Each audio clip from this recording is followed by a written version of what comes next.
Hi everyone, Lincoln here for your morning arts and craft class. All you need today is a bit of paper and a pen. So if you don't have one, I would try get one now. I'll give you a second, but I assume you'll already have that.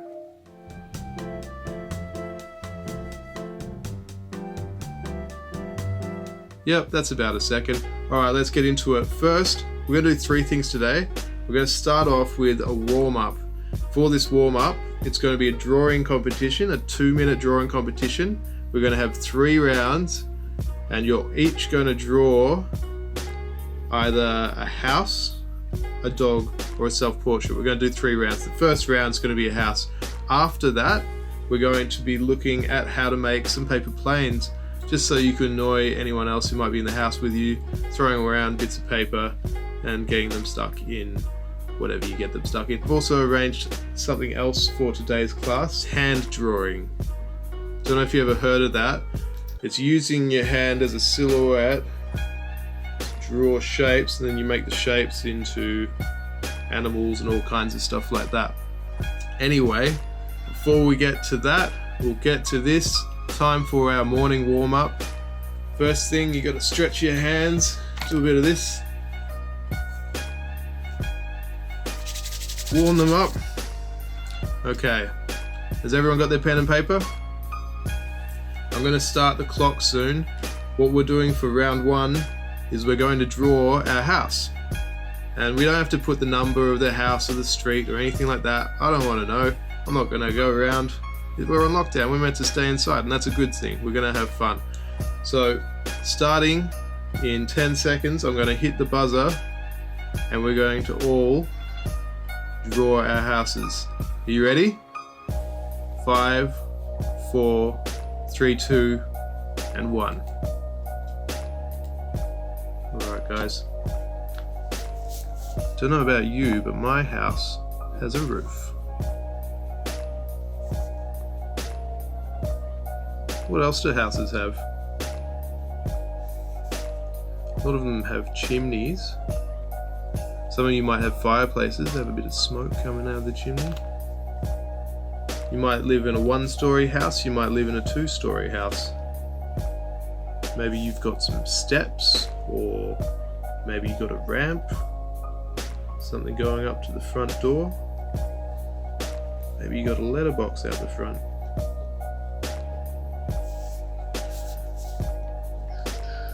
Maybe you have a big red door. If you've got coloured pencils, by the way, feel free to colour it in. I'm just using a pen and a bit of paper today, because that's all I could find around my house. Now, what do your windows look like? I've got big, tall windows. Mine's not the best drawing of a house, I must admit. I'm sure I could do one better. Well, we got less than a minute left to go. How's yours going? I'd be getting everything together around now. Making sure you got a door, some windows, maybe you got a front porch, a few steps, maybe a little path going up the drive. Maybe you want to put a car out the front. Don't know if you got time. 30 seconds, guys. 30 seconds. Oh geez, mine's not looking too flash.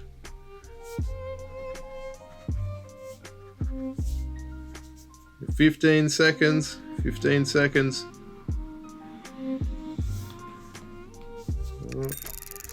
10 seconds. 5, 4, 3, 2, 1. That's it. Alright. Now comes for the big reveal, and if you've made a cool drawing of your house, I'm sure you're following and you have, it would be fantastic if you could post that in the comments below, or if you just want to make a post, up to you. But I'd love to see your houses. Here's mine.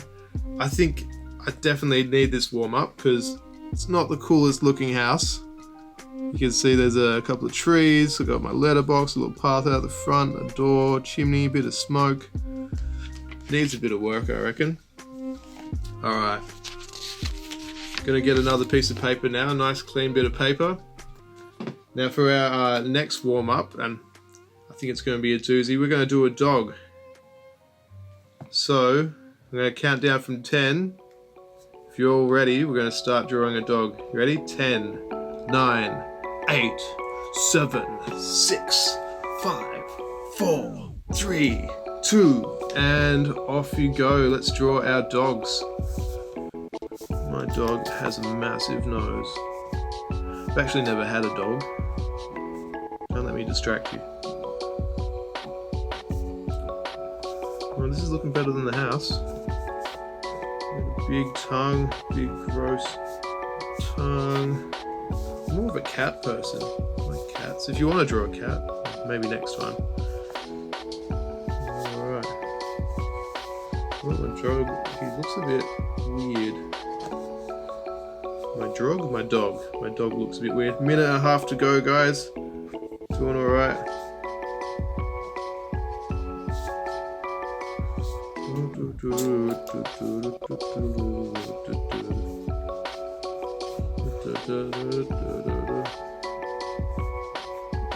Maybe your dog's saying something. I've given mine a speech bubble. Could be barking, could be woofing, could be sniffing. Could be doing all kinds of dog stuff. Maybe he's got spots, maybe he's got brown ears. Less than a minute to go. Time to get all the details on there. Don't forget the tail, probably pretty important stuff. Oh yeah. He's looking a bit better than the last drawing. Oh, we're giving him a bit of drool. 30 seconds, guys, 30 seconds. So if there's anything you want to add, I think mine looks a bit strange. I've messed up the legs a bit. Alright, 20 seconds.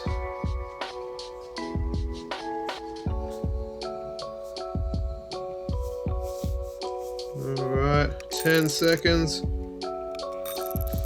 Add any little features you want. 5, 4, 3, 2, and 1.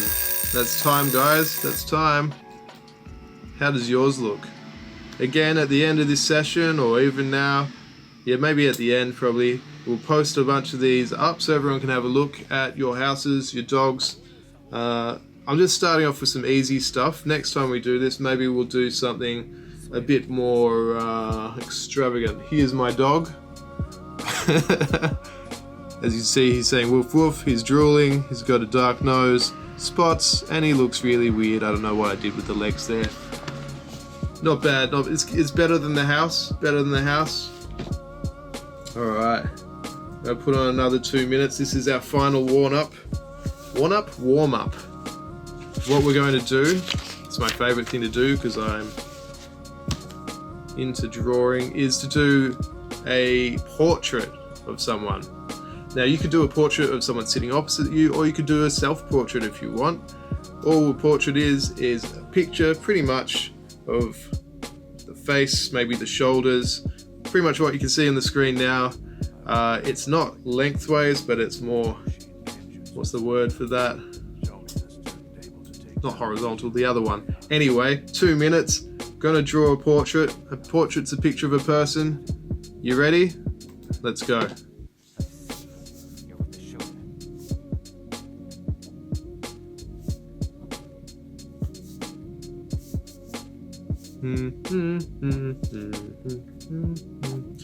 Don't forget, just like the dog, we need a nose. Sometimes I start with the nose.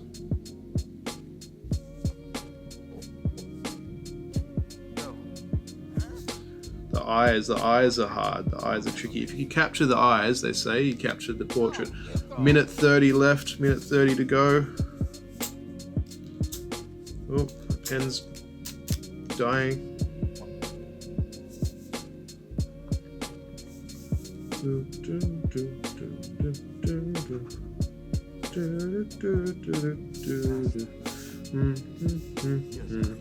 Yep, got just over a minute, guys. No pressure. Are you really number 2?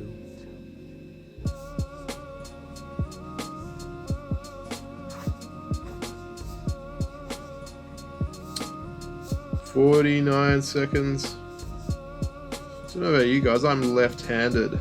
There's usually a lot more right-handers than left-handers. It's becoming more and more rare, I'd say. When my granddad went to school, you weren't allowed to be left-handed. 30 seconds to go. Oh my god. It's probably the worst self-portrait I've ever done. I don't know if I look a bit strange. I'm sure yours are much better. 20 seconds, guys. Not long. 20 seconds. Gonna put a bit of blush in my cheeks because I've always got these red cheeks. 10 seconds. 5, 4, 3, 2, 1. Pens down. Alright. Time for the reveal. Remember, please, I would love to see all your pictures. Post them in the comments below. Here's my self-portrait. What do you think? Is it accurate? I think I messed up the hat and maybe my entire face. But there you go. That was radical. Alright. Now we're going to get into something a bit different. As mentioned before, we've got 3 different activities today. What I'm going to show you now is how to make a paper plane. Alright, ladies and gentlemen, boys and berries, time to make a paper plane. Here's one which I may have made a little earlier. What you need to start off with is an A4 sheet of paper. You might be able to find one of these in your printer if you have one, or you can ask around. Even if you have some scrap paper, just a piece of paper that is this shape will be perfect. Okay. Now, as you see, we're going to fold it in half. Fold your A4 piece of paper in half lengthways like so. Make sure you put a nice crease in it, as you can see I'm doing now. Now, we unfold the paper, and once you unfold it, you can see there's a line down the middle there. What we're going to do is we're going to fold the top left and right corner so it meets in the middle at the line. If you can see, folding it inwards like that, so they both meet on the line in the middle, and you flatten out the edge. Nice flat edge. That's right. Once you've done that, and all the lines kind of match up, we're going to flip the page over. So, we'll flip it over, you can still see a line on the back, and this is where we fold it again. So we're folding in half again, just like we did at the start. Now if you want, I'll pause some of this so you can have a look. And if you want, I'll show you again. There's the line, and we fold it in half, just like before. Alright, excellent. Back to it. Now we've folded in half. This is the tricky part. With the pointy end you've made, we now need to go to the top corner and fold this down to make a nice long edge. See, we're flattening the edge, we've folded it down, so one edge is along the bottom line of the page, and we're flattening the top line so it looks just like this. Now what we're going to do is we're going to make another fold. So we're going to grab that same bit we're working on, and we're going to fold that again down to the edge just like before, and we're going to flatten out the fold. Let's have a look at that one more time. So we're grabbing the same bit we've been working on, and we're folding it over again, down to the line, the edge, and we're flattening the fold. Okay. Now what we're going to do for the next step is just flip it right on over and do exactly the same thing on the other side. So we flip it over and we make our first fold, folding from the top so the paper meets the edge, then making sure that we've patted down the fold. And then once again, just as before, we're going to make another fold. So fold that in half. Make sure, this is the tricky bit, try and make it pointy at the end. We're trying to get this fold as neat as possible so it all lines up just like you can see I'm doing. And once you've done that, it's complete. There you go, there is pretty radical paper plane. This one is It's a super fast aerodynamic speed machine, your very own paper plane. Make as many as you want. Feel free to watch this video again and again. I'm going to leave you with that one, and we're going to do our last little session for arts and craft, which is going to be a bit of hand tracing. What is hand tracing, I hear you ask? Well, it's where you trace your hand and then you turn that trace of your hand into a picture. So here we go. If you could just get your hand on the paper.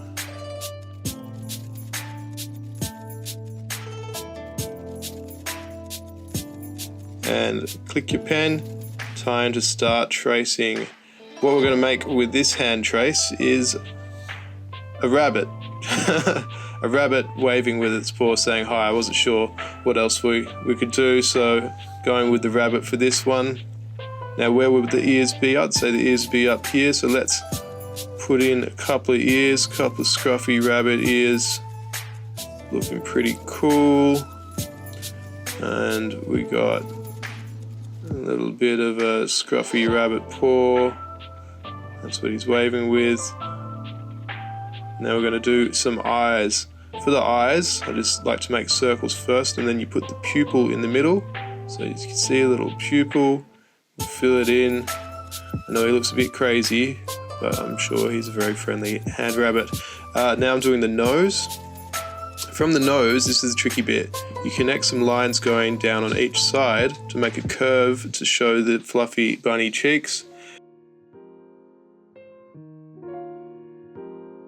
And then I'm going to add a cheeky tongue in there as well, why not? A few whiskers, because most rabbits have whiskers. And I'm going to say, well, let's give him a speech bubble. The rabbit can say hi. So that's just a quick example of how you can make something out of the shape of your hand. Not bad. Alright, let's do another one. Cool bees. Now I'm trying to figure out how I'm going to do this. Time to do a snake.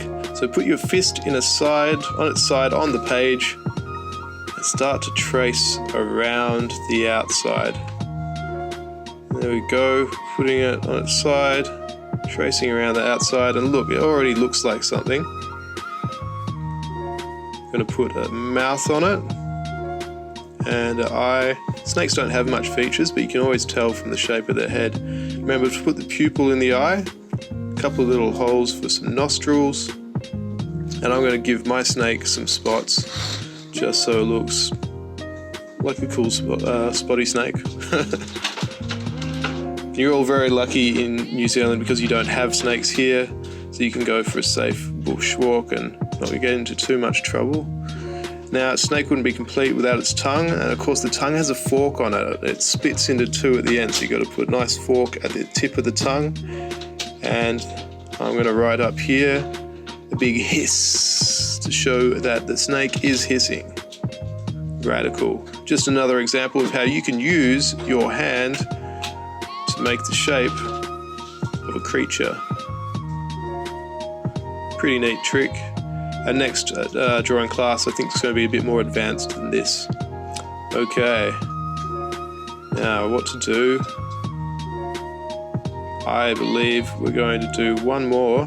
This is very easy. You put your hand flat, you put your thumb in, you tuck it into the side, and you trace around the edge. At first you think, what could that be? But you can actually make this into quite a few things. What we're going to make today is we're going to make a shark. So we give the shark a bit of a fin. Give him an angry eye. I'm sure not all sharks are angry, but in my home state there's a lot of shark attacks actually. Apparently world #1 for shark attacks. But don't worry, there's not too many around here. Give him some teeth. So where the thumb is, we're going to put some razor sharp teeth in. Then up the other end, give him a little nose, why not? And some gills. Sharks need gills to breathe. So we're going to let our shark breathe with a couple of gills on the side there, just 3 lines. And then we're going to have him say, roar, because I just assume that's how sharks talk all the time. Either that or they sound like pirates, like arr. Probably makes more sense to be a pirate. And there you have it. That is how you use your hand silhouette to make a shark. All right, we're going to do our fourth and final picture now. We've done something from the land, something from the sea. How about something from the sky? We're just going to do the classic hand monster shadow puppet with a bit of an eye at the top. So you raise one or two of your middle fingers, not the rude one, and trace around the edge. It's not the best angle for it, but you'll see what I mean in a minute. And then there we have it, classic shadow puppet. And what we're going to turn it into is a goose. Because who doesn't like a goose? I'm actually scared of geese. They always try to chase me and honk at me. I have no idea why. Maybe geese just don't like me. Alright, so put a couple of feathers in there, a bit ruffled. Got the beak going on, got the eyes with the pupils. And yeah, put a couple of holes. They have holes in their beak. Tufts the hair on top, and gonna have him saying honk honk, because for some reason that's the noise they always make at Lincoln. I don't trust geese. And there you go. There is a goose. Alright, that's all for today's class. There's the goose you've all been waiting for. Thumbs up, guys. Thanks for your time. I really appreciate hanging out, and I appreciate all the feedback I get. Remember to comment below if you want to post some of your pictures of things you've drawn through your hand puppets, or even your ones from earlier in the class. I'm off now, but I'll be back with a quiz soon. Hope you all have a great day. Ciao.